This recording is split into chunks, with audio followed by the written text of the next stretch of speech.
Chapter 33. The two walked for 10 minutes until Sully stopped, his old knee injury acting up. Have you come to a conclusion, old man? He sat on a plush Italian leather chair, staring at the time traveler as he rubbed his leg. Mr. Blue typed furiously on his futuristic wrist device. Good news and bad news, he sighed. Sully waited. Oh, yes, well, the good news is you can literally have any room in the Midpoint Hotel. Sully waited. Mr. Blue cleared his throat as the time watch emitted a holographic display which read, "Quarantine," in neon letters, circling around like an advertisement. Sully lit a cigarette and said, Quite evident that is now. Might I suggest we retire back to your ship, Jack? Perfect. Yes, that's what I said. Shall we retire back to Purge? And pray to God we haven't been affected by this silver powder, whatever it turns out to be. What are you thinking it is, Sully? I figure it's dead people. Dead people? Sully nodded vigorously. Leftovers, or what have you. He stared at Mr. Blue's fingers as he inhaled from his smoke. The time traveler shook his head. Nah. He rubbed his fingers back and forth. Or, he suddenly seemed nauseous. Oh, seven hells, I hope not. He touched his fingers to the time watch, interfering with the quarantine floating logo. It scanned his fingers with an electric blue pulse. It's byproduct. The silver residue is byproduct. Byproduct of what? Mr. Blue stared upward, squinting. Don't know. Is it poop? Is it bloody silver alien poop? The Time Lord shook his head and looked at the retired naval officer. His eyes were squinting. No, it's not silver alien poo-poo. Could be. What if everyone else eaten by something? They began to walk back down the exquisitely decorated, albeit extremely lengthy, hallway corridor. Mr. Blue discreetly wiped his fingers, muttering, "Of course, I hope not." His watch beeped. The Time Lord stopped to check his readings. Huh, there it is. The silver dust is metallic debris. He looked closer, his Time Lord eyes adjusting. It is trash. Refuse. 20 pieces of... Mr. Blue found a single stray speck and was straining to see closer. Sully leaned in to look at what the Time Lord was so focused on.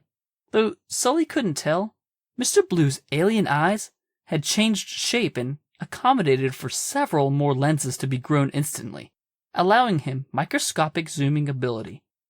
Mr. Blue was focusing on the tiny, almost invisible particle of silver dust. Shrapnel, a jagged chunk of steel, like a shaving, from some very, very, very, very tiny drill or saw or similar. Oh, power tool? What are you getting at?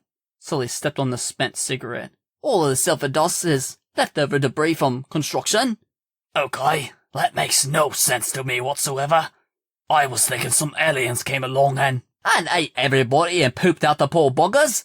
Shut 'em out, Silver. Yes. Funny you humans. Your first instinct when it comes to aliens is assume the first order of business is your obliteration. Fine then, chum. Tell me what your advanced theorem was. Mr. Blue shrugged. First of all, it's theory. And secondly, my theory was radiation-like. You humans have all vaporized yourselves, hence turning yourselves into silver powder.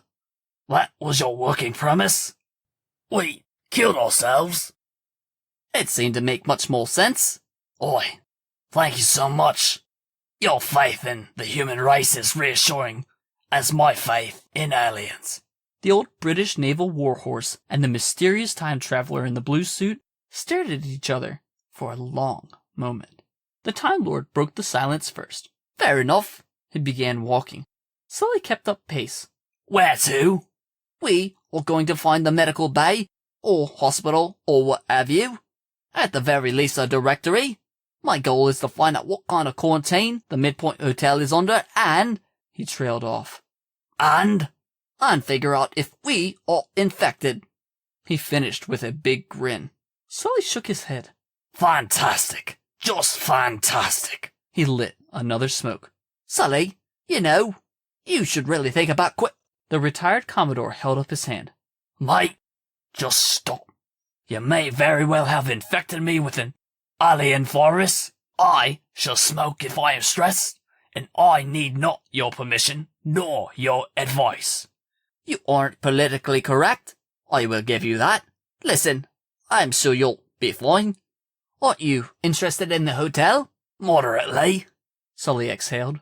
The Time Lord in the cobalt suit picked up the pace, staring at his temporal wrist device. Sully followed as Mr. Blue read aloud. Alpha kilometer wide, tethered umbilicus stretching up exactly 8 miles from the planet's surface to asteroid satellite. Fascinating.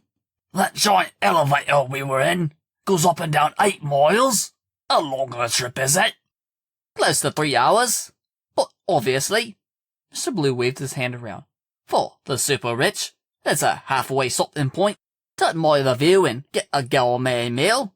Perhaps a night's sleep in space. Exactly how far in the future have you taken me, old boy? Dear Mr. Brockworth. The Time Lord stepped away, dramatically opening his arms wide. We are at the beginning of the human race's golden age. A screeching, howling alarm began to sound. The lights were flashing red, creating an ominous red strobe effect through the midpoint. The piercing, shrill alert was drilling into Sully's ears so loud that he couldn't hear himself yelling to the alien in the cobalt suit. Mr. Blue ran to the wall, and with a strength which surprised and impressed Sully, punched a hole through the sturdy material, ripping out a long metal strand. Sully watched the Time Lord extend a neon sapphire beam of light from his time watch. Mr. Blue sliced the audio cabling system with his laser sword, cutting off the deafening alarm. There now, at least I can hear myself think, the Time Lord muttered. His laser sword disappeared, and he started running down the corridor. Sully limped after him. Did you find the medical unit? The Time Lord was running faster, fading into the strobing red and black darkness of the hotel corridors without answer. Sully, out of breath, finally made it back to the grand central staircase entrance of the Midpoint Space Hotel, as Mr. Blue was working on the control panel next to the gigantic elevator. He was cursing to himself. What's the problem? Page is inside the elevator, and the surface has initiated a recall due to the quarantine. Just punch a hole in it, you super alien. Are you bloody mad? That's 6-foot thick titanium. I'm not Saber. Blast it with your laser watch, Sully urged. Not enough power, The Time Lord shouted at the elevator panel. and not enough time. He pounded on the door with futility as the strobing red lights beat faster and faster in intervals until it was a single, eerie, low crimson glare throughout the entire immense lobby. There was an ominous shudder, which Sully felt shake the hotel as the space elevator was released, plummeting back to Earth's surface 4 miles down, taking Mr. Blue's time machine with it.